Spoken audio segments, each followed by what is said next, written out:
About Highland Park. Bullet about Highland Park. History of Highland Park by Jean Calvi. The native Lenape people inhabited this hilly land aside the gently flowing Raritan River, and their trails crisscrossed the land.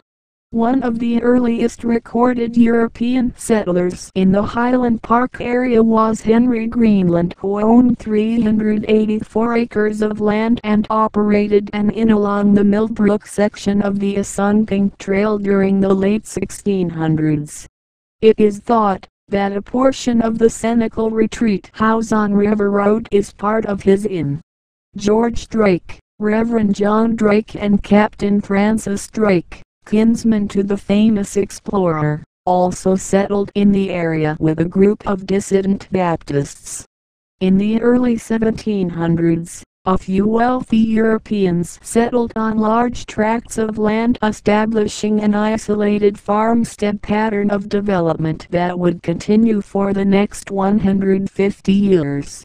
In 1685, John Innian bought land on both shores of the Raritan River and built two new landings further downstream from the Assunpink Trail's fording place. He established a ferry service, and the main road then was redirected to lead straight to the ferry landing. This river crossing was run by generations of different owners until a toll bridge replaced the ferry in 1795. The wood-plank Albany Street Bridge was dismantled in 1848 and reconstructed in 1853. The present-day Stone Arch Road Bridge was built in 1892. It became the Lincoln Highway Bridge in 1914 and was widened in 1925.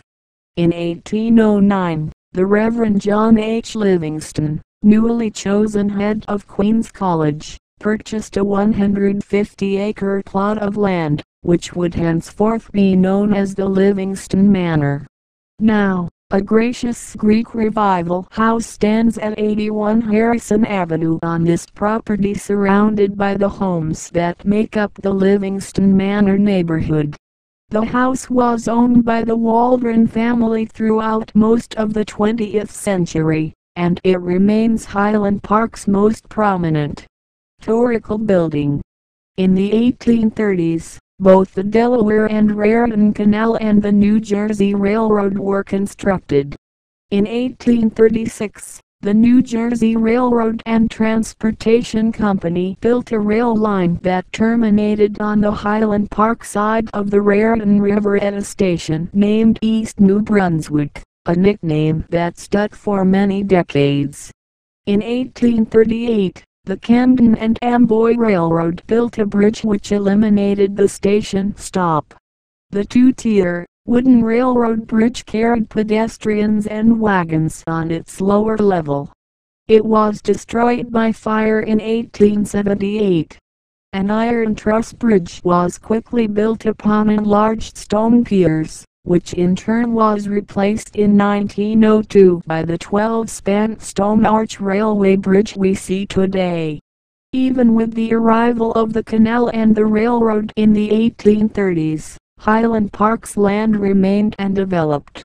Development began 30 years later, with several of South Adelaide Avenue's stately homes and more modest houses constructed on Cedar, First, and Second Avenues, as well as on the newly formed cross streets of Magnolia, Benner, and Johnson.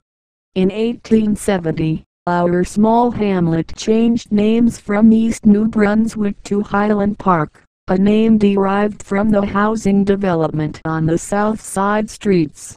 This was also the year that Highland Park was annexed to the newly formed Raritan Township. By 1885, the seeds were sown for Highland Park's independence from Raritan Township over the issue of schooling for the locality's children.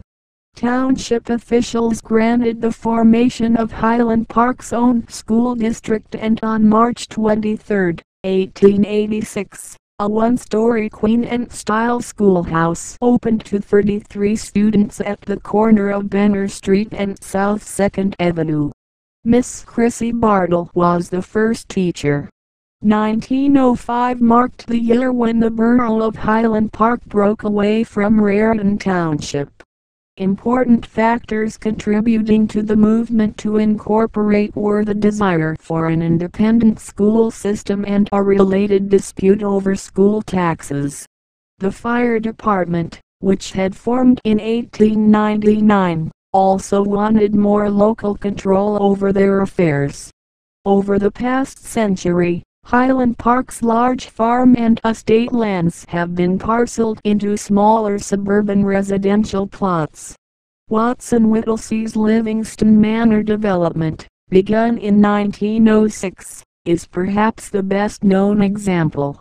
There have been many other tract developments such as the Veeman Tract, also on the north side, Riverview Terrace on the south side, Raritan Park Terrace in the triangle between Raritan and Woodbridge Avenues, and East New Brunswick Heights in the Orchard Heights neighborhood. By 1930, most of Highland Park's land had been subdivided and its streets mapped out. It has taken years of continuously constructing houses and apartment buildings to create our largely residential borough. Highland Park's industrial development in the 19th and 20th centuries has included such businesses as Johnson & Johnson, the John Waldron Machine Company, and the Janeway and Carpenter Wallpaper Factory. Our commercial zones along both Raritan and Woodbridge Avenues have been filled with many small family businesses, some which have lasted for generations. Throughout the 20th century, Highland Park's religious institutions, educational facilities, and municipal governance have kept pace with the growth of the town. The trends of local autonomy and control that shaped Highland Park in the past continue to this day.